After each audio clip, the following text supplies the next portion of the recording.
உத்தரப்பிரதேசத்தில் 7 கட்டமாக லோக்சபா தேர்தல் நடக்கிறது.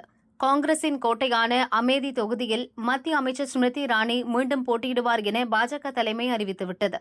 ஆனால் காங்கிரஸ் சார்பில் யார் வேட்பாளர் என இன்னும் அறிவிப்பு வரவில்லை.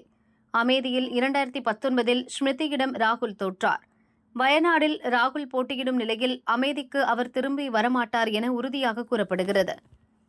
இந்நிலையில் அமேதியில் பல இடங்களில் சோனியாவின் மருமகன் ராபர்ட் வதேரா படத்துடன் கூடிய பேனர்கள் வைக்கப்பட்டுள்ளன.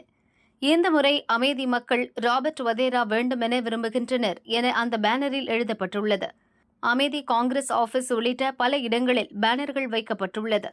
அமேதியில் நான் போட்டியிட வேண்டுமென அமேதி மக்கள் விரும்புகின்றனர்.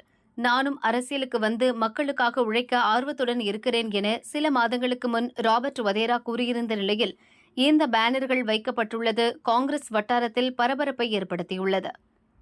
ஆனால் காங்கிரஸ் தொண்டர்கள் மத்தியில் குழப்பத்தை ஏற்படுத்தும் நோக்கத்துடன் யாரோ பேனர்களை வைத்துள்ளனர் என காங்கிரஸ் தலைமை கூறுகிறது. பேனர் பிரச்சினை காங்கிரசுக்கு புதிய தலைவலியை ஏற்படுத்தியுள்ளது. அரசுக்கு சொந்தமான சில இடங்களிலும் வதேரா பேனர்களை வைத்துள்ளனர். இது தேர்தல் நடத்தை விதிகளை மீறிய செயல். பேனர் வைத்தது யார் என விசாரித்து வருகிறோம். சட்டப்படி நடவடிக்கை எடுக்கப்படும் என அமேதி போலீஸ் சூப்பரிண்டென்டென்ட் அனுப் குமார் சிங் கூறினார். அமேதியில் மே 20ஆம் தேதி தேர்தல் நடக்கிறது. வரும் 26ஆம் தேதி வேட்புமனு தாக்கல் துவங்குகிறது.